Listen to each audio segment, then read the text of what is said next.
တယောက်သေဆုံးသွားပြီဆိုလို့ရှိရင်ဝိညာဉ်ကလေးကအိမ်မော်က9ရက်မဆင်းဘူးဆိုပြီးတော့ပြောကြတာရှိသေးနော်တိဘက်လူမျိုးတွေယုံကြည်တာကတော့49ရက်ဂျပန်နိုင်ငံက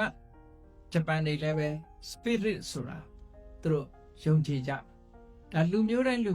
ဟာရှိတဲ့သဘောရှိအတ္တအသက်လက်ပြဝိညာဉ်ဟောညမာတွေကြတော့လက်ပြတော့ခေါ်ဝိညာဉ်ကောင်လို့လက်ပြလို့လူအသက်ကလေးဟာဘဝတစ်ခုအစပြုဖို့အတွက်ခြုံတန်းဖို့နေရာလေးတစ်ခုရှားနေတော့အဲ့ဒီရှားမတွေ့သေးလို့ခိတ္တခဏနားခိုတဲ့အန္တရာဘဝဆိုတဲ့ဂျာကာလာဘဝကလေးတစ်ခုရှိသေးတယ်လို့ဒီလိုအယူဆတရားတွေပေါ်လာခဲ့တယ်ပေါ့သို့တော်လည်းဘုရားမြတ်စွာဒေသနာတော်ရကြည့်မယ်ဆိုလို့ရှိရင်မသေးခင်ကတည်းကဂျွတ်တင်ပြီးတော့ပြင်ဆင်ပြီးသားဖြစ်နေပြီ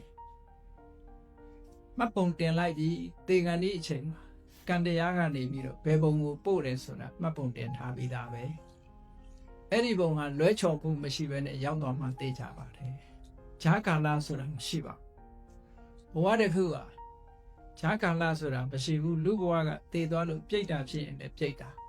အဲ့ဒီပြိတ္တာတို့တစေတရေတို့လူတွေကခေါ်ပြီးတော့မကြွတ်ဘူးနဲ့ပြောနေကြတာတန်တရားကမကြွတ်သေးရင်ကိုယ်လည်းမကြွတ်သေးဘူးပဲနော်တစေတရေမှာမကြွတ်တဲ့တတ်တော်ကမဟုတ်ဘူးအားလုံးကမကြွတ်တဲ့ပုဂ္ဂိုလ်တွေကြီးပဲ